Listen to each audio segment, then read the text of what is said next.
Un'altra fatica, ma un'altra grande soddisfazione per te come regista, insomma, che emozioni sono state a Roma e non solo? Beh, insomma, girare un film come Squali nella propria città, in Lessinia, è doppiamente un'emozione. Già girare un film è un'emozione. Farlo sul proprio territorio è doppiamente emozionante ed entusiasmante, anche perché l'ho potuto fare con una realtà produttiva molto interessante che è Magenta Film, che è una nuova casa di produzione che ha sede qui a Verona, fatta da Andrea Moserle e Mattia Conati, che hanno creduto tantissimo nel progetto e sono due giovani imprenditori del cinema che hanno creduto in questo progetto, e sono molto contento di averlo presentato a Roma, ma presto nelle sale anche a Verona dal 12 di novembre. Ecco, qual è la storia e perché hai deciso di coinvolgere appunto il tuo territorio? Ho deciso di raccontare i fratelli Karamazov ambientato ai giorni nostri, e ho deciso di ambientarlo in Lessinia perché è un territorio che vive di grandi contrasti, una grandissima bellezza, ma anche l'asperità della montagna, e quindi cercavo un paesaggio che fosse contemporaneamente montano e veneto, ma anche un paesaggio strano che non vediamo spesso al cinema, e quindi era l'occasione di ambientare questa storia molto particolare in un posto che fosse altrettanto particolare. Per me il paesaggio è come se fosse un altro personaggio, un altro membro della famiglia Camaso, che sono i protagonisti di Squali. Ecco, anche un cast di tutto rispetto, insomma, che atmosfera c'era sul set?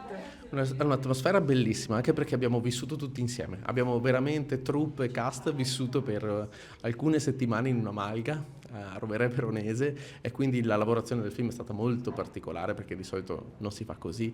Ho scelto un cast di tutti veneti, e quindi questa per me è stata l'occasione veramente di creare un tessuto tra cast e troupe tutti veneti veramente molto particolare. Senti, c'è già in programma la prossima fatica o per adesso ci concentriamo su Squali? Beh, concentriamoci su Squali per il momento, poi il cassetto è sempre pieno. Era un obiettivo che avevamo di portare il nostro mestiere, il cinema, a Verona, il nostro territorio, soprattutto in Lessinia.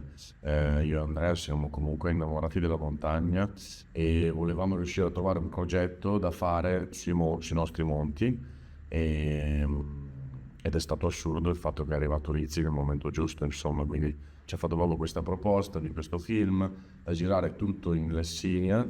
E niente, molto senti, accettiamo questa sfida e proviamoci, insomma. E alla fine è andata. È stato molto più impegnativo di quello che pensavamo. Abbiamo dovuto mettere tutte le nostre conoscenze, tutta la nostra tecnica, tutti i nostri mezzi che avevamo per riuscire a portare in fondo le riprese, perché nel mentre abbiamo rischiato davvero di perdere per strada delle persone della troupe, perdere dei mezzi nei fossati in giro per la Lessinia, perché la pioggia ci ha inseguito per tutti i giorni delle riprese, e quindi è stato veramente molto complicato, soprattutto per noi che come società siamo giovani, e che per quanto abbiamo un'esperienza che ci siamo fatti in altre città italiane, comunque prendere in mano la gestione completa di un film dall'inizio alla fine è tosta. Devo pensare, avere un pensiero no, a 360.